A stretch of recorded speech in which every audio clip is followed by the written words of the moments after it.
BX1 +. L'édito Fabrice Grosfilet. Il y a des jours où l'absence de gouvernement fédéral se fait plus sentir que d'autres. Et aujourd'hui, c'est donc une journée comme ça. Il y a grève dans les hôpitaux. Alors bien sûr, le gouvernement fédéral n'en est pas le premier responsable. Il n'est pas en première ligne. Le conflit porte sur les salaires, le temps de travail, les embauches. C'est une affaire qui concerne surtout les syndicats et les employeurs du secteur hospitalier. En gros, donc, le personnel d'un côté, infirmières, aides-soignants, personnel administratif et la direction de nos hôpitaux, notamment de nos hôpitaux privés de l'autre. Ce midi, d'ailleurs, les représentants du 7K, le syndicat socialiste du secteur hospitalier, et une série de directeurs d'hôpitaux se retrouvent pour négocier en marge de cette journée d'action, le signe que le contact n'est pas tout à fait rompu.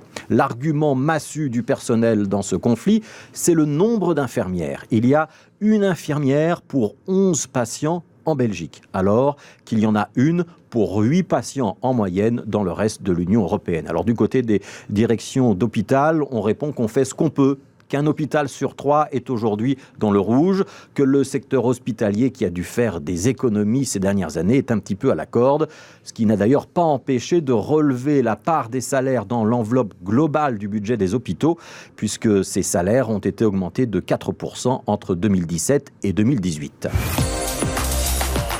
La conséquence de cette grève et du service minimum qui en découle, c'est que les hôpitaux du secteur privé ont aujourd'hui suspendu les opérations chirurgicales initialement programmées.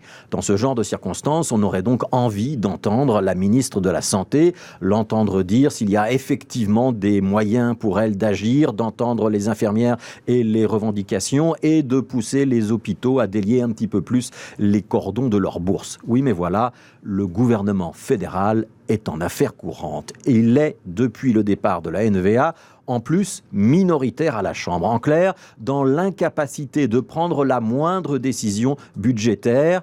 Au contraire même, il est en attente d'un contrôle budgétaire qu'il n'a pas pu réaliser faute de majorité et il laisse les dépenses filer, avec la perspective d'un dérapage significatif, comme le dit la Commission européenne dans son langage sifflerie, Commission européenne qui vient d'adresser un courrier au gouvernement fédéral. La Commission européenne d'un côté, une grève des infirmières de l'autre, la menace du Brexit sur un troisième front. Pour l'instant, le gouvernement, ou ce qu'il en reste, ne peut rien faire. Et il ne répond rien sur rien. C'est la crise des 541 jours, mais en pire en fait, puisqu'il n'y a même plus moyen de s'appuyer sur une majorité parlementaire pour faire passer l'une ou l'autre décision. La question, c'est de savoir combien de grèves d'infirmières il faudra pour que le gouvernement sorte des affaires courantes, ou que le monde politique dans son ensemble estime que finalement, on a peut-être même en Belgique aussi besoin un jour d'être gouverné.